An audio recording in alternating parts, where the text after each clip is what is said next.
Au basket, la zone est la surface du terrain située juste sous le panier.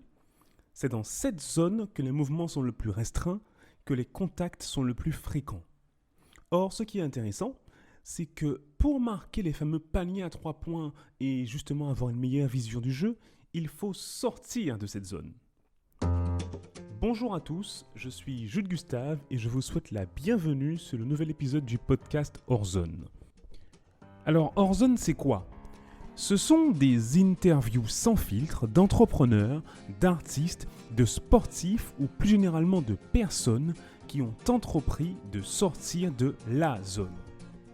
Grâce à ces conversations, je vous propose de décortiquer le cheminement de pensée, ce qui fait la motivation et leur réussite au quotidien. L'objectif, en fait, c'est de comprendre comment ils font, pour ensuite éventuellement appliquer ces méthodes à nos propres projets. Alors, avant de commencer, je voudrais tout d'abord remercier toutes les personnes qui écoutent le podcast, qui ont liké sur Apple Podcast, qui suivent les réseaux sociaux, qui ont commenté, qui ont partagé, qui m'ont envoyé des messages. C'est vraiment super de votre part, j'apprécie beaucoup, ça me booste beaucoup. Et j'espère que Hors Zone va longtemps vous plaire et que vous continuerez à être les auditeurs fidèles. Aujourd'hui, je suis avec le réalisateur Blaise Menjiwa. À son actif, on peut citer plusieurs documentaires, La diaspora antillaise au Cameroun, La route des vins, plus récemment Le monde racisé du cinéma français et donc le dernier en date, Guadeloupe, terre de Rome et des hommes. Alors, que je vous explique. J'ai rencontré Blaise à la conférence de presse de son dernier documentaire et j'ai tout de suite eu envie de l'interviewer. Blaise, c'est d'abord une personnalité, une passion, une fougue à toute épreuve. Après une brillante carrière dans le monde des assurances, où il a occupé plusieurs postes de direction au niveau international, Blaise a choisi de se donner des défis. Ça a d'abord été le tour pédestre de la Guadeloupe pour dénoncer la violence. De là, il a eu l'opportunité d'animer une émission télé. Et très rapidement, il s'est lancé dans la réalisation de documentaires, domaine dans lequel il s'est encore rapidement fait remarquer, avec notamment Le monde racisé du cinéma français sorti en 2019. Et c'est donc à l'occasion de la sortie de son tout dernier documentaire, Guadeloupe, terre de Rome et des hommes, que j'ai eu l'honneur de l'interviewer.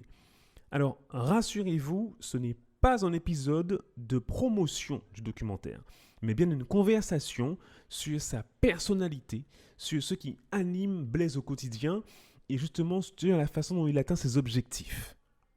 Je vous souhaite donc une excellente écoute de ce 9e épisode du podcast Hors Zone et je vous dis à très bientôt.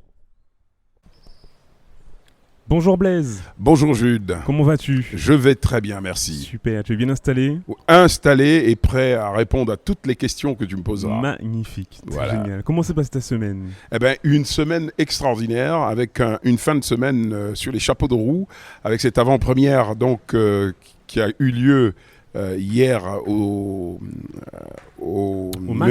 MACT, Ouais. et puis qui va se poursuivre encore aujourd'hui avec C'est ça. 2 séances tout à l'heure avec le grand public. Ok. Voilà, et quand je vois la réaction du public hier à la réception de ce film, alors là, je suis comblé parce que c'est vraiment quelque chose qui m'a énormément touché. Il y avait beaucoup d'émotions hier au MACT et vraiment, voilà, je remercie le public guadeloupéen de la réception qu'ils ont réservée à ce film qui raconte notre histoire, tout simplement. Génial. Alors du coup, bon, on va quand même expliquer plus de contexte quand même. Oui, En fait, Blaise, tu es donc réalisateur de documentaires oui, et tu es en train de sortir donc ton dernier documentaire qui s'appelle Guadeloupe, terre de Rome et des hommes. oui. Voilà. Et donc, et pourquoi j'ai voulu t'interviewer ? C'est parce que en découvrant donc ton documentaire, en découvrant un peu qui tu étais, je me suis rendu compte que tu n'en étais pas à ta première vie Non, et que tu avais déjà fait pas mal de choses oui, et que tu avais déjà roulé ta bosse, que tu étais sorti de ta zone de confort tout à fait. et donc voilà. Donc je voulais déjà que tu te... Alors maintenant que je t'ai un petit peu présenté, hein, mais qu'est-ce qu'on ne sait pas sur toi ? Les gens ne savent pas la vie antérieure que j'ai eue, dans une autre vie. Ouais. J'ai eu une vie avant ce que je fais actuellement. Alors, je suis retraité de l'assurance. Ah, tu es retraité. Oui, je suis D'accord. retraité de l'assurance. D'accord. J'étais cadre supérieur dans une grosse compagnie d'assurance qui s'appelait l'Union des assurances de Paris, qui est devenue AXA. Ah ouais. Voilà. D'accord, ok. J'ai donc dirigé des filiales de Oui. de ce groupe-là dans le monde. C'est ça. J'étais directeur général des filiales en Afrique. J'ai travaillé en Espagne, à Paris.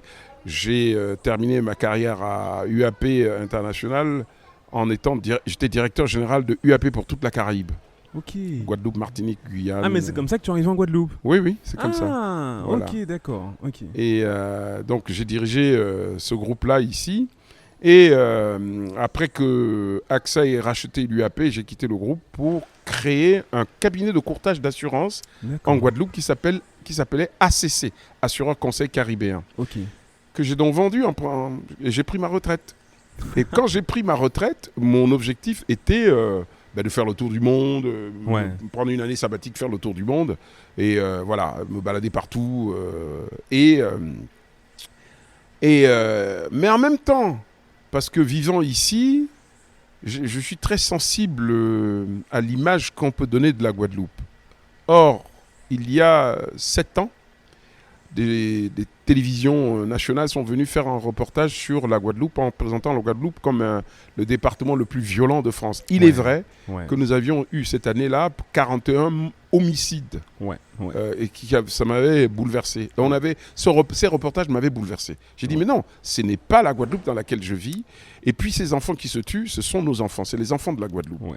Et donc j'avais décidé de faire le tour de la Guadeloupe à pied c'est ça. Mais pour sensibiliser la population sur cette question. tu vas un peu vite. Oui. Parce que quand même, j'y arrive et j'ai trouvé ça génial aussi de ce tour pédestre de la Guadeloupe. Oui. Mais pour revenir vraiment pour un peu plus fouiller ton Blaise assureur, Oui. moi j'ai vu que sur LinkedIn, j'ai vu que tu avais été diplômé de la Sorbonne. Oui. Donc tu as fait un master dans les assurances. Hein. Oui. Et tu as tout de suite eu un poste de direction. Où ça c'était Ah là, bon, je suis d'abord entré à l'UAP, hein, et puis on m'a envoyé au Cameroun. Ok. Et j'étais j'ai été le plus jeune directeur de filiale de l'UAP dans le monde. D'accord, ok. Voilà. Et c'est génial parce que tu as une carrière internationale dans les assurances. Oui. D'accord. Et tu étais un homme heureux dans ce genre de... Oui. J'y ai travaillé presque 40 ans. 40 ans, ouais. Donc, je comprends. ça fait quand même beaucoup d'années, 35 ans de carrière. Mais comment tu arrives comment tu changes, après avoir vendu ton cabinet de courtage en assurance, qu'est-ce qui fait que tu te lances dans la... Enfin, comment tu arrives au documentaire parce que tu m'as parlé du tour pédestre. Oui, mais justement, c'était le lien. D'accord. J'allais arriver. Parce que tu as fait de la télé après le tour pédestre.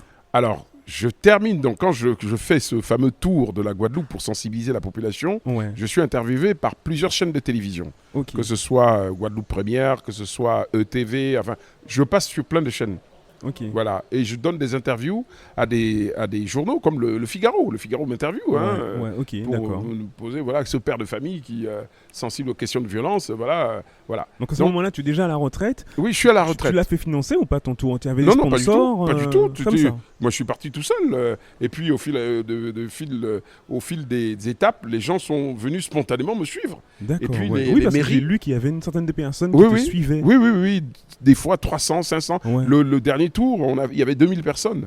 Et il y avait les politiques aussi, parce que ils sont concernés quand même au premier point. Et donc, les mairies se sont joints à tout ça. Ils ont joué le jeu, je le reconnais. Ils ont vraiment joué le jeu.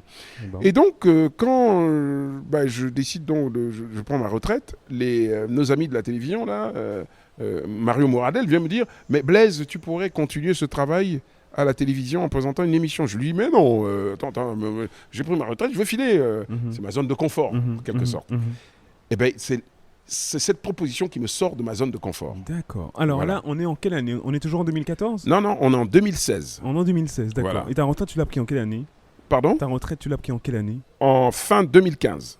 D'accord, ok. Fin 2015, okay. voilà. D'accord.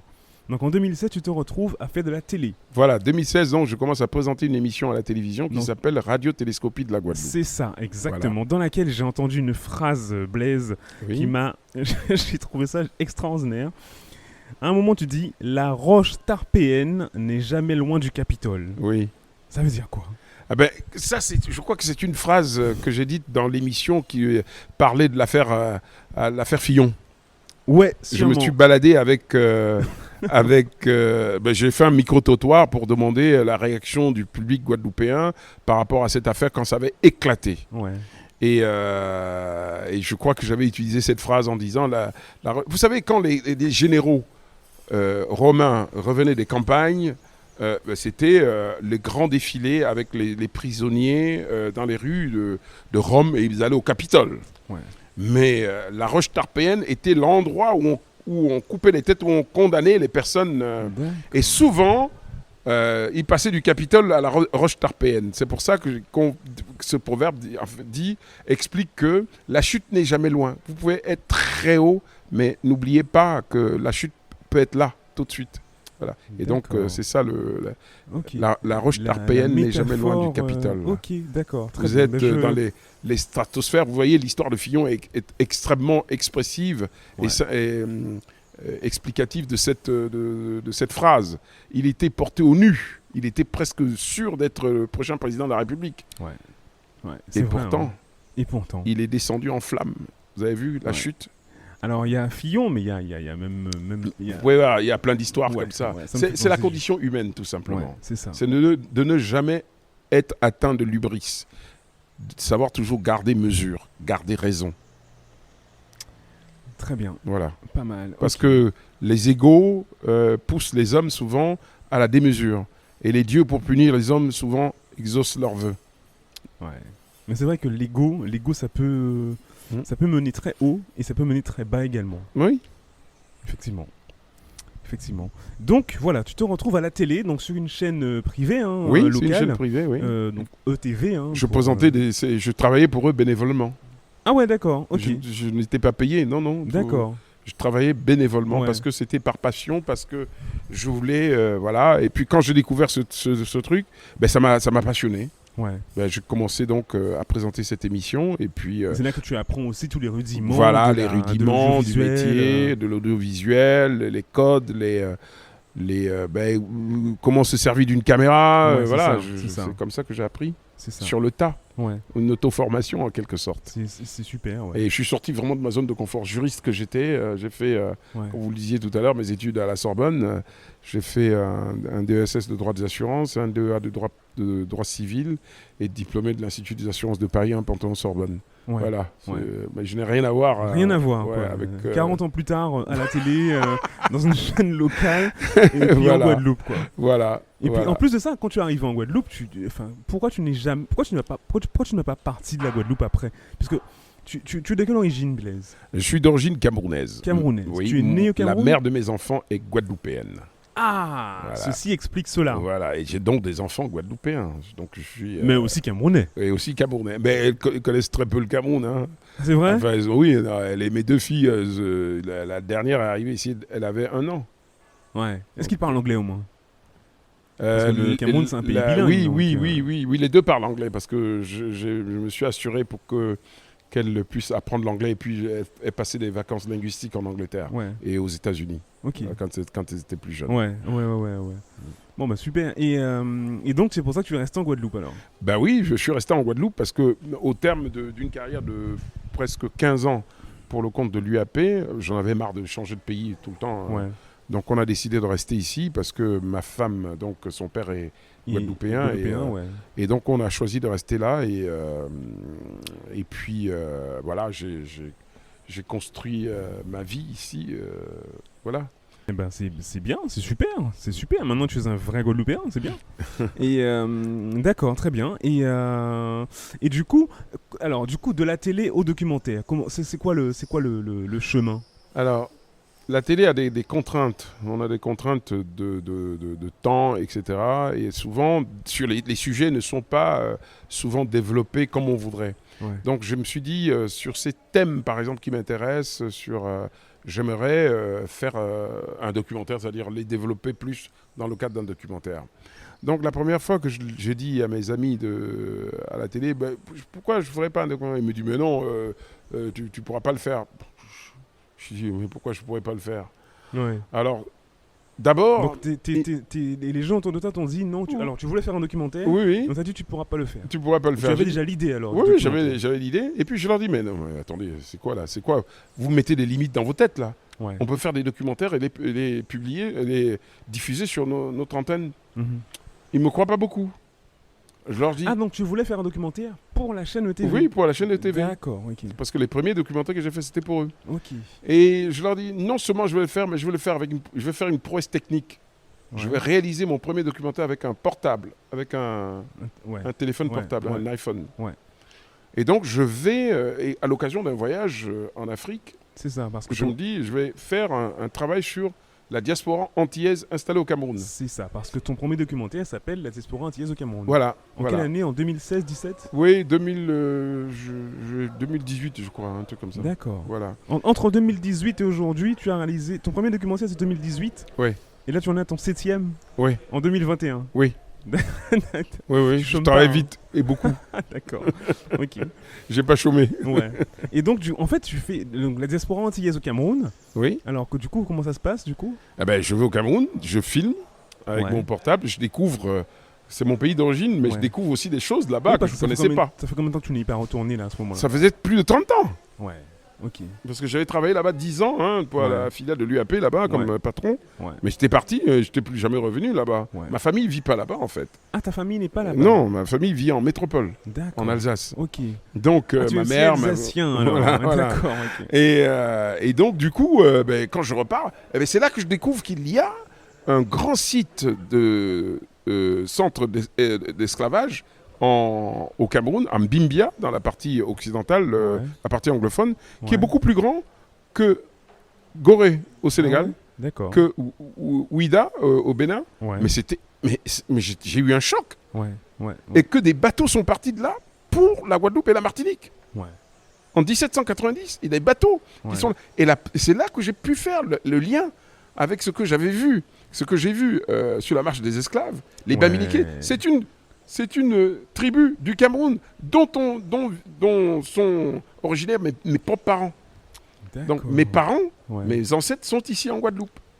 Si vous allez sur la marche des esclaves Ouais, à Petit-Canal, vous voyez les ouais. Bamileke, Ouais. c'est une tribu de l'ouest du Cameroun. Et ben j'ai fait le lien C'est génial. parce que ça. les bateaux sont partis de Mbimbia et le pays Bamileke était une zone où on allait arrêter les esclaves, Ouais. les Africains, pour les amener sur le bord de mer et les envoyer aux Amériques. Et c'est comme ça que j'ai fait le lien. Et tu en arrives donc à- C'était une révélation pour moi. Génial. Voilà, c'était une révélation pour moi. Et donc ce documentaire, ça a été le premier documentaire que j'ai fait, Ouais. qu'on peut voir sur le site de ETV, Et il est toujours en ligne. sur YouTube, d'accord. oui, il est Ok. toujours en ligne. Ok. C'est un documentaire de 56 minutes, mais tourné avec un téléphone. appareil portable. Voilà. D'accord. C'était un exercice technique Ouais. que je voulais faire pour voir si ça pouvait marcher. Ouais. Et donc du coup, j'ai enchaîné derrière avec Pourquoi Compostelle ? Pourquoi Compostelle. Voilà. Ok. Mais du coup, c'est génial parce que tu as fait le chemin en retour en fait. Oui, tout à fait, parce que je voulais relier le point d'arrivée au point de Ouais, départ. C'est ça. C'est ce que je dis d'ailleurs dans le Ouais. documentaire. Mais écoute, je le regarderai avec plaisir Ben, parce que je trouve qu'il n'y a pas suffisamment de lien justement entre l'Afrique et la Caraïbe, tu vois. ben, La diaspora africaine n'est pas énorme aux Antilles. Je ne sais C'est pas vrai. s'il y a plus d'Antillais en Afrique que d'Africains en. et il y a plus aux d'Antillais en Antilles. Afrique Il y a plus d'Antillais en Afrique. Ouais. Ouais. que d'Africains ici. Ouais. Et ça se passe comment là-bas pour eux enfin, Ben, Je vous recommande d'aller regarder le film. ouais, Vous allez d'accord. voir. Vous Parce que allez moi, je vous me faire votre rappelle- propre idée. Une fois, j'ai été membre d'une association il y a quelques années qui s'appelle African Business Club. Oui. Donc c'est une association. C'est pas avec Christelle? Non. Non. D'accord. Non, la présidente. Je suis désolé, j'oublie son prénom. Mais à l'époque, c'était une association de l'ESCPEAP, donc une école de commerce parisienne. Ah, d'accord, ok. Et en fait, on organisait notamment un forum de recrutement D'accord, pour des différents postes en Afrique. d'accord, Ça s'appelle le forum Élite. Et ça existe encore d'ailleurs, hein. d'accord. Et je me rappelle hein, que j'étais le seul Antillais dans l'association. Ouais. Donc, moi, j'y étais plus par intérêt personnel. J'avais envie de m'éclater, j'avais envie de découvrir autre chose. Et puis, D'accord. voilà. Et effectivement, l'Afrique m'intéresse aussi. J'ai un frère qui vit en Afrique d'ailleurs, donc Ah, d'accord. qui vit à Kinshasa. Et du coup, je me rappelle qu'on avait des discussions. Il me disait, mais vous les Antillais, vous êtes africains et vous le reniez. Moi, je disais toujours, bah écoute, on vient d'Afrique, évidemment. On peut pas, évidemment, nous sommes tous des Africains, effectivement. Mais nous ne nous sentons pas, enfin, moi je me sens guadeloupéen, je me sens pas africain. Non, c'est clair, oui. Et du coup, on a toujours des discussions comme ça, donc c'était plutôt rigolo. Hein. Ouais. Mais du coup, je me dis, je me demande toujours comment les Antillais, qui ici ont un lien avec l'Afrique qui est très particulier, un peu de rejet d'ailleurs, hein, des fois, comment font les Antillais là-bas, quel est leur état d'esprit? Est-ce qu'ils changent d'état d'esprit? Enfin, j'imagine que oui, évidemment, tu vois, mais voilà, je me dis toujours que voilà, ça. Jude, va regarder ce film. Je vais regarder. Ça t'éclairera sur beaucoup de choses. Ok, d'accord, très bien. Les idées reçues, les préjugés, Ouais, c'est tout ça, ça, voilà. ça ouvre l'esprit. Ouais. Et d'ailleurs, tu te sauras que l'un parmi près de 75 000 personnes qui ont déjà vu ce film de 56 minutes, je le précise. Sur YouTube. Non mais c'est une performance de faire son premier docu de 56 minutes. Ouais. D'accord. Et donc du coup, au fur et à mesure des documentaires, hein, tu as fait la diaspora antillaise au Cameroun, Pourquoi Compostelle, La route des vins en Alsace. Oui. Donc je vois qu'à chaque fois tu vas aussi tu te sers un peu de ton expérience de vie aussi. Tu me dis que tes parents sont en Alsace, donc tu connais un peu l'Alsace aussi. Oui. Donc La route des vins en Alsace, La vraie histoire du zouk. Oui. Ça, c'est pas mal aussi. Le bonheur. Alors, le bonheur, j'ai pas d'infos dessus. Je sais pas. Alors, je crois qu'il est toujours sur le site de ETV. C'est toujours pour ETV, tout ça. Oui, c'était pour ETV. Okay. Voilà. Le bonheur, parce que nous vivons dans un pays qui est la France, où les Français sont toujours en train de se plaindre, de contester quelque chose. Ouais. Bon. Moi, j'ai ramené ça en Guadeloupe. Voilà. Et quand on descend dans la France tropicale, c'est encore plus fort. On est tout le temps en train de contester, de se plaindre, voilà. Donc, je me suis dit, mais il y a plein de pays dans le monde où on mesure souvent la richesse des pays en termes de PIB, le produit intérieur brut, etc. Mais on n'a jamais mesuré on ne s'est jamais souvent interrogé sur la notion de bonheur, de bien-être. Effectivement. Le bien-être, ça n'a rien à voir avec la richesse. D'ailleurs, il y a un indice de bonheur. Voilà. Et on s'est rendu compte que le sentiment de bien-être, de bien vivre, ne corrèle pas avec le PIB des pays, le produit intérieur brut ou le produit moyen par habitant. C'est pas du tout la même chose. Et d'ailleurs, on constate que les pays où les gens sont les plus heureux n'ont pas un PIB par tête d'habitant aussi élevé qu'on aurait pu le penser. Vous voyez, des pays comme les États-Unis, ils sont loin, ils sont dans les 40e. La France est, je ne sais pas combien, 40e. Mais vous prenez le Costa Rica, le Danemark, et puis je ne sais plus quel autre pays là, sont les trois pays, les trois pays où l'indice de bonheur est le plus élevé, de bien-être. Voilà. Et donc, je suis parti sur cette réflexion en me disant, est-ce que le sentiment de bonheur est lié à la possession des biens matériels, etc. Et j'ai fait une enquête de 4 mois sur la Guadeloupe, la Martinique, en Alsace, en métropole, partout. J'ai interrogé les gens, c'est quoi le bonheur pour vous en une phrase? Et surtout, le principe de l'émission était de ne pas, du documentaire, était de ne pas dévoiler la question pour avoir la spontanéité de la réponse. Et donc, quand j'ai posé la question, c'est quoi le bonheur pour vous en une phrase? Alors là, c'était une grande interrogation. Et hop, il répondait. Et puis derrière, je développais d'autres thèmes. Sur quel territoire tu as posé la question? Bah, surtout de la Guadeloupe. J'ai fait les 32 communes de la Guadeloupe. J'ai fait en pareil en Martinique. Je suis allé filmer des gens au bord de la route, dans leur métier, dans leur bureau, etc., etc. C'était vraiment une sorte d'enquête sociologique, en quelque sorte. Et c'est assez intéressant. C'est un peu un podcast, ce que tu as fait au final. Oui, ça vaut la peine. Hein. Fais une expérience dessus. Demandez aux gens. Et moi, je fais des rencontres extraordinaires. Je rencontre ce type, ce monsieur Théron, à Anse-Bertrand. J'arrive à Anse-Bertrand sur la grande place. Et puis, il y a toujours cet endroit qu'on appelle le Sénat, dans toutes les communes ici, où les vieux se mettent à déviser. C'est vrai. Et monsieur, alors je dis, bon voilà, je suis en train de faire une émission, je fais un documentaire, un film. Est-ce que quelqu'un peut me répondre? Alors, il dit, oui, je vais répondre. Bon, on part s'asseoir dans un coin, là, pour l'interroger. Et puis, je lui dis, bon, voilà. Il me dit, c'est quoi votre... Je dis, c'est juste une question et vous allez me répondre par une phrase, si vous pouvez. Voilà. Et je lui pose la question, c'est quoi le bonheur pour vous? D'un seul coup, ce monsieur de 78 ans... Il pleure. Oh. J'étais embarrassé. Je me suis dit, mais qu'est-ce que j'ai fait? Je demande à ma caméraman de couper. Et il dit, non, ne coupez pas. Continuez à filmer.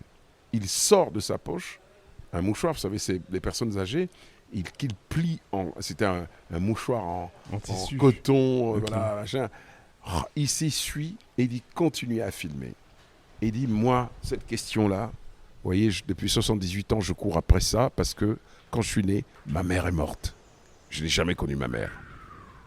Wow. Mais c'était un moment d'anthologie. C'était un moment incroyable. Quand vous voyez ce truc à l'écran, mais ça scotchait toute la salle. Voilà. Ça, ce sont des moments de vérité que moi, dans mes films, j'essaie de faire ressortir des gens que je filme. Voilà. C'est génial. Voilà. Et ça, on peut le voir sur on peut le voir. Sur YouTube, il faut taper Le Bonheur. ETV, Guadeloupe, voilà, Le Bonheur. C'est un film de... Mais je regarderai aussi. Je pense que je vais me taper toute la filmographie de Blaise Menjiwa, je pense. C'est un film de 70 minutes, je crois. D'accord. Ok. Et du coup, à ce moment-là, ETV finance donc la production... Non, pas du tout. C'est moi qui finance. Décidément. Je le faisais par amitié pour mon ami. D'accord. Voilà. Ok. Eh ben, super. Au moins, ça t'a permis de te... Bah oui, c'était un exercice pour moi. Oui. Voilà, c'est ça qui a permis aujourd'hui que je puisse faire ce que je fais. Ben oui, parce que... C'était des exercices. Attends, mais après Le Bonheur, tu fais Le Monde racisé du cinéma français. Je ne sais plus si c'est avant ou après. Je fais d'abord La vraie histoire du Zouk. Ah d'accord, ok, d'accord. La vraie histoire du Zouk, Ok, d'accord, très bien. Je fais la vraie histoire du Zouk. Toujours pour ETV ou pas? Alors là, c'était pas pareil. C'était que, en fait, c'est un projet qui avait été confié à ETV, qui n'avait pas été concrétisé. C'est une coproduction ETV et Canal+. Mais ETV n'avait pas concrétisé le projet. Au bout de 3 ans, Canal+ a un peu rué dans les brancards et ETV m'a dit, est-ce que tu pourrais nous réaliser ce film? J'ai dit, ok, pas de problème. J'ai pris ma caméra, plaque, je suis parti. Toi, t'es un fonceur quand même, parce que... Bon, même si tu es un homme, tu es un patron, donc, enfin, tu as été patron. Donc, j'imagine que tu es quand même habitué à être dans une situation, j'allais dire au-dessus, mais en tout cas, avoir des gens en dessous, avoir des personnes que tu vas coordonner, tout ça. Mais quand même, même dans ton activité documentaire, on voit bien l'ascension. Donc tu démarres avec un téléphone et quelques années après, tu te retrouves à faire un documentaire avec Canal+. Et à avoir quand même aujourd'hui une stature internationale quand même, puisque ton nouveau documentaire, tu vas l'emmener bien sûr, à l'étranger. Même l'ancien déjà. Oui, Le Monde racisé. Le Monde racisé, alors là, il est vu dans le monde entier. Hein. Bien sûr, il y a eu beaucoup de presse. Il a été diffusé sur TV5 Monde, machin et tout, c'est vu. Et puis, sans du tout discréditer ou rabaisser les personnes que tu as interviewées dans tes précédents documentaires, mais tu passes d'un documentaire où tu vas effectivement interviewer des Guadeloupéens chez eux dans la commune. Mhm. Donc ça, c'est extraordinaire. Les Guadeloupéens sont fascinants, c'est vrai. Mais ensuite, tu te retrouves à interviewer des stars, Oui. des stars de cinéma français. Oui. Voilà. Comment tu te sens, toi, à ce moment-là? Eh Comment ben, tu- je me sens comme je suis. Normal. Oui, normal. C'est normal. Oui, voilà, c'est des hommes comme tous les autres. ouais, d'accord. Mais bon, quand même, Oui. c'est quand même, il y a un sentiment d'accomplissement qui enfin, je sais pas, Non, mais à mon âge, tu profites à mon un petit âge, peu quand même oui, de ça, à mon âge, oui. Mais j'ai beaucoup de recul par rapport à ça. Hein. Ouais. Je suis, ça m'emballe pas, ça me fait pas rêver. Ouais. Leur vie, ils ont leur vie. Moi, Ouais. ça me fait pas rêver du tout. Ouais. Non, mais c'est tout à fait simplement naturel. Moi, je me prends pas la tête. Je vais vous dire très sincèrement, quand je les rencontre, bah, c'est des gens comme tous les autres. Bon, ils font un métier formidable, Ouais. ils sont super dans ce Ouais. qu'ils font. Non, je ne suis pas plus impressionné que ça. Hein. Je D'accord. pourrais interviewer Brad Pitt, ce serait pareil. Pour moi, ça ne me change rien. Non, mais c'est génial. Mais par contre, C'est peut-être parce que j'ai un peu plus de bouteilles, quoi. ouais, Je suis pas le peut-être. gamin qui va C'est être vrai, en pamoison c'est vrai, devant c'est eux. vrai, Non, c'est vrai, c'est vrai. Bon, je j'ai comprends. quand même une vie. Je comprends. Voilà, je comprends. j'ai eu une vie. Ouais, Voilà, ouais. Mais par contre, ce qu'on retrouve chez toi, c'est vraiment sa passion et fougue. Et oui, ça, c'est quand même quelque chose qui te porte. oui, parce que je fais un métier dans lequel, enfin, c'est un métier, je le ressens pas comme une contrainte. Ouais. Voilà, c'est une sacrée différence.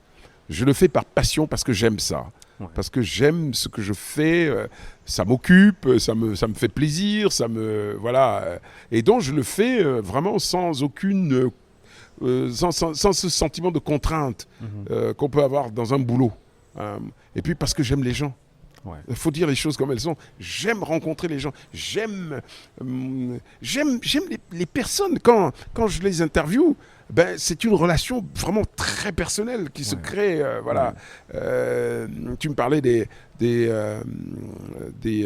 stars, etc., dont tu parlais là.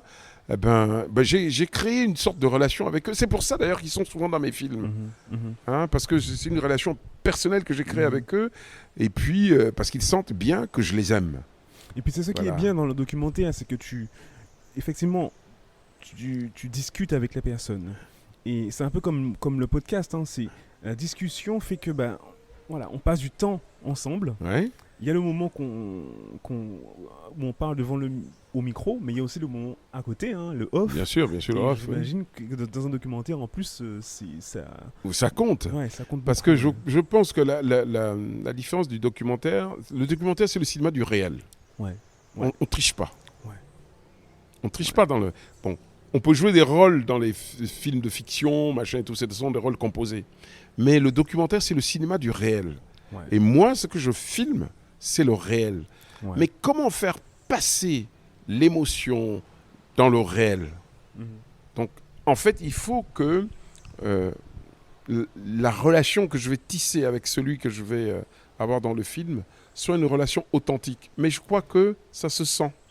Ouais. Parce que la manière dont ils se livrent, c'est qu'ils se sont sentis en confiance avec moi. Ouais. Voilà. Ouais.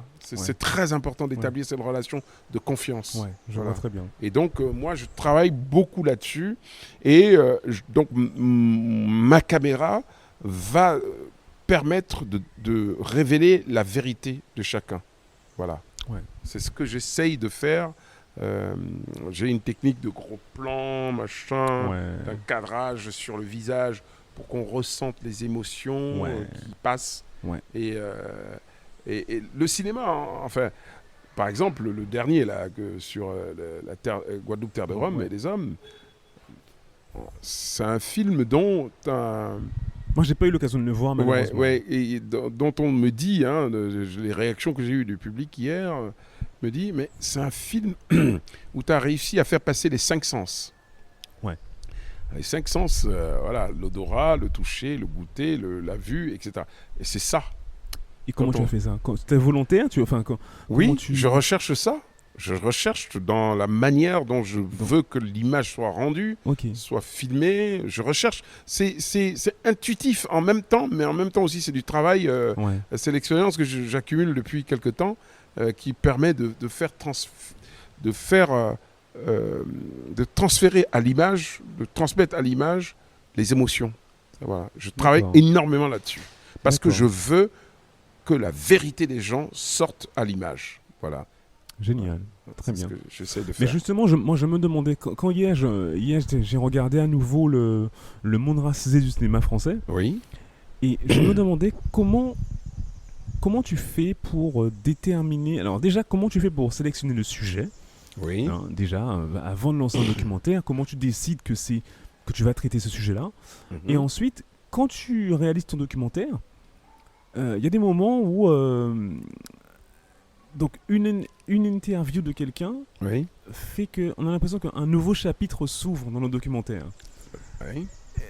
Est-ce que tu te laisses guider par tes interviewés, par les gens que tu interviews, ou est-ce que c'est toi qui orientes les personnes? Alors, un documentaire, je ne prends pas ma caméra et hop, je vais filmer comme ça. J'écris d'abord l'histoire. Ah ouais? Mais oui, ça s'écrit un documentaire? Mais bien sûr que ça s'écrit. Je veux dire, oui, mais d'accord, mais l'interview de la personne. Oui. D'accord, tu l'écris, donc tu l'orientes. Non, je n'oriente rien du tout. Justement, le documentaire, comme je l'ai dit tout à l'heure, c'est le cinéma du réel. Ouais. J'écris mon documentaire, j'écris une histoire. Ouais. Je fais, quand j'écris mon histoire, je dis par exemple, je vais prendre un exemple. Ouais. Parlons de mon film sur Guadeloupe, terre de Rome et les hommes. Quand je décide de faire ce film, j'écris, je suis d'abord habité par le film. Ensuite, je l'écris. J'ai dit, mais qu'est-ce que je veux raconter? Le Rhum, on a déjà fait plein de films sur le Rhum. Bah oui. Est-ce que je vais faire un énième film sur le Rhum? Non. Ouais. Ben moi, je veux raconter une histoire. Je veux raconter l'histoire des hommes et des femmes qu'il y a derrière ce Rhum dont on parle tant. Parce que ce Rhum-là est le symbole de quelque chose. Il est l'expression d'une histoire. Parce que ce Rhum-là n'est pas un produit hors sol. Il s'ancre sur une terre. Il s'ancre dans une histoire. Il s'ancre dans une culture. Il s'ancre dans une identité. Eh bien, je vais raconter... Le Rhum, c'est le fil d'Ariane. Je vais raconter l'histoire de ces hommes et de ces femmes que le tumulte de l'histoire humaine a conduit à vivre sur cette terre de Guadeloupe et qui, au travers de leur histoire tumultueuse, ont réussi quand même à sublimer les souffrances pour produire quelque chose qui est aujourd'hui caractéristique et emblématique de notre région, la Guadeloupe, qui est donc le Rhum. Eh bien, je vais raconter cette histoire à travers celle des hommes, donc qui perpétue ce savoir-faire qui se transmet de génération en génération. Voilà la trame de mon histoire. Je l'écris. J'écris toute l'histoire. Si je vous montre les dossiers, vous allez voir, tout est écrit. Voilà. Ouais, je ne pensais pas que ça se faisait comme ça. Ah bah oui, c'est comme ça. Je ne pars pas comme ça, je fais un film. Non. Et donc après, j'ai dit, bon, maintenant, il faut que je trouve les gens qui sont capables de raconter cette histoire, qui sont capables de faire partie du projet que j'ai écrit. Okay. Et donc, ben, je fais un travail historique, de recherche historique, parce que j'accumule. Je vais dans les bibliothèques, je vais aux archives départementales, je suis allé chercher machin et tout, pour connaître l'histoire de toutes les distilleries, parce qu'il fallait que je connaisse l'histoire parce qu'ils ne pouvaient pas me raconter. Je voulais pas quand je fais un sujet, je vais à fond. Le type que je vais interviewer ne va pas me raconter des carabistouilles. Vous voyez ce que je veux dire? Je Donc, voilà, j'ai des tas de notes. J'ai le dossier de Guadeloupe, machin, c'est une pile de dossiers comme ça. Voilà, parce que j'ai pris des notes. Je suis allé à la Bibliothèque nationale faire des recherches à la BNF à Paris. Voilà, je collecte le maximum d'informations. Après, donc, je choisis les personnages que je voudrais faire venir dans le film. Et après, je filme, mais il y a surtout la construction maintenant du film derrière. C'est-à-dire qu'il faudra que je construise le film en images avec la voix off qui sera... C'est encore toi ou pas la voix off? Mais c'est moi. Oui, parce que non, parce que comme dans le monde racisé, c'est ta voix. Donc je te demandais si c'est encore ta voix. Dans tous mes films, oui, c'est toujours ta voix. D'accord. Je prends le téléspectateur par la main. D'ailleurs, je te félicite parce que il y a une vraie amélioration en termes d'élocution entre tes émissions sur TV et ce que tu fais dans le documentaire. Bah oui. C'était les tout débuts. Soyez indulgents. C'était les tout débuts. Je m'amusais, mais bon, voilà. Et donc, voilà, je construis, parce qu'il y a aussi raconter un film, raconter une histoire, c'est amener le spectateur avec soi à travers des images et lui raconter une histoire, un fil conducteur voilà, jusqu'à la fin. Voilà, c'est ce que je fais. Et donc là, c'est la fabrication même du film, dans le montage, les choix des images, comment on va faire passer. J'écris en chapitres. Quand j'écris le film, je le fais en chapitres. Si vous regardez bien mes films, c'est toujours des chapitres. Ah, mais j'ai vu ça dans Le Monde racisé. Voilà, j'ai dans vraiment... Le Monde racisé, c'est ça. Bon, je sais pas si j'ai vu tous les chapitres, mais en tout cas, il y a clairement effectivement des moments précis dans le film où on sent qu'il y a un petit changement de direction, un basculement. Voilà. Et donc, quand je vais faire le montage, je recherche des trucs qui vont faire jonction. Voilà. Et on fait le montage en fonction de ça. Sur quel logiciel tu fais ça, pour parler un peu technique C'est Premiere. Premiere, ok. Oui. D'accord, ok. Eh ben, super, hein. Franchement... Non, franchement, on croit... Enfin, excuse-moi un moment. Oui. On croirait pas que c'est fait par, entre guillemets, un amateur qui s'est lancé il y a 4-5 ans à faire des documentaires, tu vois. Moi, je trouve ça vraiment super qualitatif.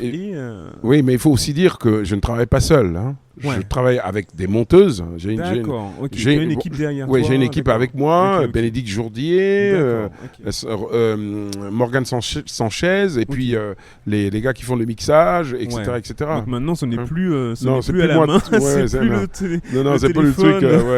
Non, c'est fini ça. Et Bénédicte Jourdier, à qui je rends hommage, est quelqu'un d'extrêmement compétente. Elle est journaliste reporter d'images. C'est elle, avec quelques-uns d'autres caméramans aussi, que je fais ces films, que je filme, machin. Même si je suis le réalisateur, même si je fais aussi des images. Il y a plein d'images, par exemple, dans mon dernier film que j'ai fait moi-même. Mais c'est toute mon équipe. Et Bénédicte, vraiment, c'est une excellente monteuse. Autant elle est très bonne aussi en images, autant elle sait exactement comment je fonctionne. Et nous fonctionnons en binôme. Vraiment, voilà. Génial. Voilà. Génial. En tout cas, j'encourage évidemment tout le monde à aller voir ce film, Guadeloupe, Théâtre de Rome et des Hommes. En plus, c'est un film. Alors, il est sorti en Guadeloupe. Oui, c'est en avant-première en Guadeloupe. En avant-première en Guadeloupe. Et du coup, à ce que j'ai compris, donc il y a tout un programme. Bientôt là, il sera en septembre à Paris ou avant? Oui, il y aura une avant-première à Paris le 23 septembre au cinéma Les 7 Parnassiens au boulevard Montparnasse à Paris. Et après, il va être diffusé il va être mis au programme du festival. Non, déjà à Paris, en diffusion en salle. C'est une salle aux Champs-Élysées. Ok. Voilà. D'accord, ok. Il va passer là-bas. Et ensuite, il revient. Je serai ici en septembre, début octobre, pour le Festival international du film de Cinestar. Et il sera programmé au Cinestar aussi. Ensuite, on part à Cannes pour le Festival international du film panafricain de Cannes. Ça, c'est quand, voilà. Du 19 au 24 octobre prochain. D'accord, ok. Et puis il y a un nouveau festival, là, ils viennent me contacter là aujourd'hui et je vous donne ça en scoop. Le festival du cinéma africain et afro-descendant de Paris, Champs-Élysées. Ce sera du 23 au 27 octobre, je crois, un truc comme ça. Enfin, voilà, c'est... Génial, ok. Voilà. Eh ben, super. Donc, c'est un film qui va vivre... oui, c'est génial. Avant de passer sur Canal+. Voilà. Ok, super, très bien. Blaise, c'est quoi ton moteur dans la vie? La passion. La passion. Ouais. Même dans les assurances, t'as la passion? Oui. Donc, même si c'est rébarbatif, j'ai toujours été enthousiaste dans tout ce que je fais. Ça se sent en tout cas. C'est génial, tu vois. Mais du coup, alors bon, même si tu es à la retraite et que du coup tu n'as pas besoin du documentaire pour vivre, mais tu gagnes mieux ta vie en tant que documentariste ou en tant qu'assureur? Non, je vis pas de ça. Non, je dis ça parce que si demain, moi je veux faire les films... c'est dur, c'est un métier dur. J'avoue quand même que c'est un métier dur.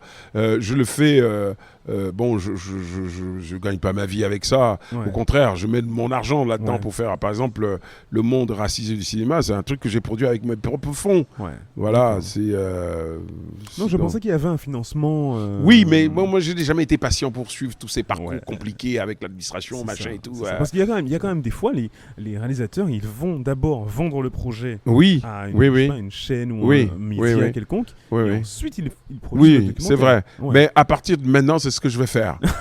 Voilà. Je ne vais plus mettre mon argent pour produire des films. Ouais, Je vais faire aussi, je vais suivre toute cette procédure-là. ouais. Parce que. Faut être un peu patient, alors. Ouais, il faudra être patient. Mais c'est parce que, comme moi je suis enthousiaste Ouais. et que je n'ai pas. Je me suis donné les moyens de faire mes films. Ouais. J'ai acheté mes propres caméras, machin. Donc quand j'ai écrit mon truc et que je commence. Voilà. Et puis voilà. Ouais. Ceux qui me suivent. Bon, Ouais. voilà, c'est que voilà, c'est parce que quand je fais un truc, j'ai envie de le réaliser tout de suite, quoi. Je ne veux pas attendre. Moi, à 107 mon ans avis, de- tu auras. Je sens que tu es quelqu'un qui, même si tu dis que tu vas attendre d'avoir un financement, tu vas toujours. Alors, un projet pour lequel tu vas attendre et l'autre, tu auras toujours un autre projet sur lequel tu vas vouloir aller. Plus c'est vite. évident que je n'attends pas d'avoir fini un projet pour commencer un autre. Hein. Ouais, Voilà, c'est pour ça que je travaille vite. ouais. Vous avez vu la succession des films que je Ouais, fais. bah ouais, carrément, ouais. Il y a des gens Donc là, il y en qui a déjà me un disent, autre ou pas qui arrive? Ouais. Bah oui, il y a un autre qui arrive bientôt. Ah ouais, Enfin, d'accord. on va Tu commencer, travailles hein, déjà. on va voir. Donc, Ouais, t'as ouais. déjà l'idée là. Ouais, D'accord. l'idée. Il est en cours d'écriture. Il est même terminé. Déjà écrit. Oui, Bah, c'est déjà donc- écrit, ouais. Ok, d'accord. Ouais, c'est déjà écrit. Ah bah c'est génial. Quel est ton moteur de réussite? Enfin, ta passion, oui, mais je sais pas. Est-ce que tu as une habitude, quelque chose qui était indispensable toi dans ta vie quotidienne pour atteindre tes objectifs On a tous besoin de sérénité, de Mais- sérénité? oui. Ok. mais surtout le bonheur. Alors, Le bonheur c'est est quoi un le moteur. bonheur pour toi, Blaise? C'est l'absence de malheur. Ah, ouais, ok. L'absence de malheur. Parce que nous reconnaissons notre bonheur au bruit qu'il fait en partant. Ouais, Souvent nous vivons, nous Ouais. ne savons pas que nous sommes heureux. ouais, c'est Et vrai. le jour où le malheur arrive, C'est vrai. on se rend compte, ah mince, c'était bien ce que je... C'est vrai ça. Donc pour moi, Ça, le bonheur, je c'est suis l'absence de totalement malheur. d'accord avec ça. Voilà. Exactement. Et donc, J'aurais pas défini comme ça, mais en tout cas, ce que tu as dit après, là, sur... on se rend compte qu'on est heureux quand le bonheur disparaît. voilà, que le malheur arrive. Ouais, Voilà. ouais. Effectivement, je suis totalement d'accord avec ça. Ok, super. Combien de gens avons-nous perdus en 2020 Des gens Ah ouais. auxquels nous étions attachés. C'est ça. Et on ne C'est faisait vrai. pas souvent attention. Et ils sont partis d'un seul coup. Plap Ouais. Et là, on s'est dit, mince alors. Ouais. Nous étions heureux. Ouais. Voilà. C'est vrai. C'est vrai, c'est vrai. C'est vrai. Donc, c'est vrai. C'est pour ça qu'il faut faire de chaque jour une fête. Et quand on se lève et qu'on est en santé et qu'on ouvre sa fenêtre, on voit cette lumière, il faut dire aux gens qu'on aime, qu'on les aime.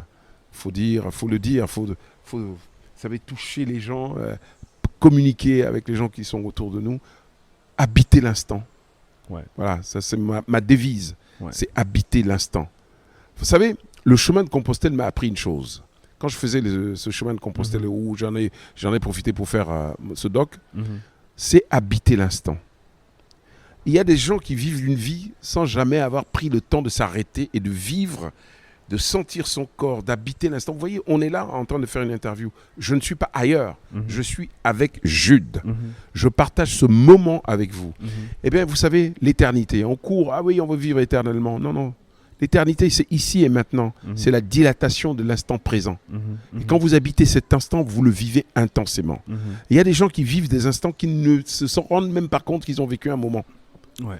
Je parle avec vous, j'échange avec vous, je suis avec vous, je partage ce moment avec vous. Et pour moi, c'est important d'habiter ce moment-là. Et quand vous habitez ce moment, vous échangez plus clairement, vous vivez plus intensément ce moment-là. Moi, je dis toujours, gagnons en intensité ce que nous perdons en durée. Nous n'allons pas vivre 100, 110 ans, 115 ans, 120 ans, machin et tout. Nous n'allons pas vivre l'éternité. Mais au moins, nous allons vivre l'éternité dans l'instant que nous partageons c'est vrai. avec nos proches, nos semblables. Voilà. C'est vrai, c'est vrai. Mais C'est ma devise. et la sérénité va avec, hein, parce que Bah oui. c'est pas évident. Hein. Ben C'est écoutez, pas évident parce qu'on n'a pas forcément Enfin, moi, je sais que je suis comme ça. Hein. On n'a pas forcément le sentiment de l'accomplissement. Et on a toujours envie d'aller plus loin, de faire plus voilà. Et du coup, on peut avoir rapidement, constamment un sentiment d'insatisfaction qui nourrit en fait une espèce de mal-être. Pas mal-être, non, pas mal-être, mais en tout cas, Si, voilà. si, qui nourrit un mal-être. Ouais, Vous savez voilà. pourquoi? Je vais vous dire. Lorsque vous vous installez Ouais.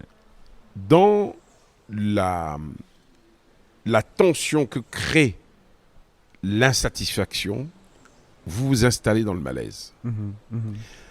Libérez-vous de ces contraintes. Contentez-vous de ce qui est naturel et nécessaire pour vivre. Et vous vivrez heureux. Ouais, c'est vrai. L'homme qui est partagé en permanence entre ce passé qui est passé, qui ne peut plus maîtriser, et ce futur qui n'est pas encore là, mais dans lequel il se projette, au lieu de vivre ici et maintenant, s'installe dans une tension de l'inassouvi. Et cette tension de l'inassouvi est source de souffrance. Ouais, c'est vrai. Je vais décider, moi, de vivre ici et maintenant. C'est pour ça que je fais avec passion ce que je fais présentement. Effectivement. Voilà. Ça me fait penser à. Alors, hier, je suis en train de suivre une petite formation en ce moment. Bon, voilà. Et hier, j'ai lu une histoire qui m'a fait beaucoup réfléchir. C'est l'histoire d'un professeur, un vieux professeur, qui enseigne à l'ENA. Et il doit apprendre à un groupe de chefs d'entreprise, donc des chefs d'entreprise compétents, réussis, des grosses entreprises, de leur apprendre en 1 heure à gérer leur temps. Et donc il a très peu de temps pour faire ça. Ils ont un programme très fouillé, enfin très lourd et tout. Il a très peu de temps pour faire ça. Il a 1 heure. Donc il les regarde. À un moment, il sort de dessous la table un gros pichet en verre qui fait 4 litres. Et ensuite, il sort des gros cailloux et il met délicatement chaque caillou dans le pichet jusqu'à ce que le pichet soit rempli. Il demande à son auditoire: est-ce que ce pichet est rempli? Tout le monde répond: bah oui, il est rempli. Ah, vous pensez? Il sort, je crois, du sable ou des petits cailloux, un truc comme ça. Et délicatement, il met ces petits cailloux dans le pichet. Il demande: est-ce que ce pichet est rempli? Bon, il y en a un qui commence à capter, il dit: non, le pichet n'est pas rempli. Là, il sort encore un truc un peu genre du sable. Il est rempli. Est-ce que ce pichet est rempli? Non, ce pichet n'est pas rempli. Effectivement. Et là, il sort de l'eau et il met un petit peu d'eau. Hop, le pichet est rempli. Et là, il demande: est-ce que ce pichet est rempli? Et là, ils savent plus trop. Et là, il dit: oui, je pense que là, ce pichet est rempli. Et il demande: bon, à quoi ça a servi cette expérience? C'est quoi la morale? Et alors, je sais plus ce que l'assistance lui répond. Mais lui, il a dit que, en gros, la morale, c'est que on n'aurait jamais pu mettre tout ça dans le pichet si on avait commencé par l'eau ou par le sable. D'abord, mettez les gros cailloux, c'est ça l'indispensable, et puis après, on verra pour le surplus, voilà. Et c'est comme ça qu'on organise son temps, et ça rejoint un peu ce que tu disais tout à l'heure, c'est comme ça qu'on organise sa vie également, en fait. C'est d'abord l'indispensable, et puis ensuite, voilà. Ce qui rend heureux, c'est l'indispensable. Donc, je pense que c'est une belle conclusion, en tout cas. Merci Jude Merci beaucoup pour ce podcast. Ah ben, merci à toi. Est-ce que tu as un livre, un film ou un lieu qui t'inspire pour terminer? Un lieu qui m'inspire. Un lieu qui t'inspire? Ouais. Ou un livre? Ou un livre? Ou un Alors, film? les livres, mon Dieu, les livres ou les films. Bon, les livres, j'en ai tellement lu, j'ai une bibliothèque de 3000 livres. Ah ouais. Alors, lequel tu nous conseilles? Aïe, aïe, aïe, il y en a tellement. Je partirai du zéro de l'infini en passant par le cahier d'un retour au pays natal, l'aventure ambiguë de Cheikh Hamidou Khan, la peste de Camus. Il y en a tellement qui m'ont inspiré, qui ont été à la source de ma construction intellectuelle. Voilà, bah oui, je suis un enfant de la littérature négro-africaine et de la littérature française. Voilà. Je suis cet enfant-là. Super. Les films, oui, il y a des films qui m'ont beaucoup inspiré. Surtout un film qui a été, dont on ne sait pas que le scénario du film a été inspiré par Voyage au cœur des ténèbres de Joseph Conrad, Apocalypse Now de Ford Coppola, ouais, sur la guerre du Vietnam. Ça a été inspiré, le scénario, c'est le roman de Joseph Conrad, Au cœur des ténèbres, qui est un journaliste anglais qui va remonter le fleuve Congo pendant la colonisation et qui va rencontrer des horreurs. Voilà. C'est de ça qu'il parle, c'est la condition humaine. Comment la cruauté de l'homme peut être féroce. Voilà. C'est un film, il ne faut pas simplement voir ça comme un film sur la guerre, mais c'est vraiment un film sur la réflexion de ce que la guerre peut nous amener à faire. Et aujourd'hui, nous avons besoin de paix. Nous avons besoin d'amour, parce que tout ce dont nous avons besoin, c'est l'amour de l'autre. C'est l'amour de son prochain. C'est, voilà, pour moi, l'amour est le fondement même de tout. Vous me demandiez tout à l'heure quel était mon moteur. Oui, c'est l'amour. En réalité, quand vous parlez de passion, c'est l'amour. L'amour que l'on porte à ses proches, l'amour que l'on porte à son prochain, quelle que soit la couleur de sa race, quelle que soit l'orientation, son orientation sexuelle. Ça ne diminue pas, au contraire, ça ne fait que rajouter à l'amour de son prochain. Voilà. Moi, voilà. Moi, je suis comme ça. Voilà. Oui, j'aime mon prochain. Et n'est-ce pas un des commandements premiers? Oui, c'est vrai, c'est un des commandements. Aimez-vous les uns les autres. C'est les 10 commandements, voilà. Oui, absolument. Voilà, c'est vrai. C'est vrai. Aimez-vous, parce que l'amour, c'est le moteur de tout. C'est quelque chose qui vous transcende, qui vous transporte, qui vous illumine, qui vous amène à franchir vos propres limites. Aimez-vous les uns les autres. Voilà. Voilà, c'est mon slogan. Love is all we need. Voilà. Exactement. Bon, ben super. Merci beaucoup, Blaise. Merci beaucoup pour ce super moment. Merci, Jules. Et puis ce cadre en plus sympa. On est à l'Arawak, à l'hôtel Arawak, donc c'est top. Et puis, bonne continuation. Merci. Pour ton prochain documentaire. Et on le répète, Guadeloupe, théâtre de Rome et des hommes. Bientôt sur tous les écrans. Sur les écrans de Cinestar dans quelques semaines. Exactement. Dans quelques semaines. Voilà. De 2 mois au maximum. Super. 2-3 mois. Très bien. Merci. À bientôt. À bientôt, mon cher Jude. Merci. À bientôt. Cette interview est à présent terminée. Merci beaucoup d'avoir passé tout ce temps avec moi. J'espère sincèrement que ça vous a plu. Si c'est le cas, alors n'hésitez pas à vous abonner au podcast si ce n'est déjà fait, à liker, à commenter les publications sur Instagram, sur Facebook. Je vous donne rendez-vous très bientôt pour un nouvel épisode de Hors Zone. Et d'ici là, prenez soin de vous. Salut.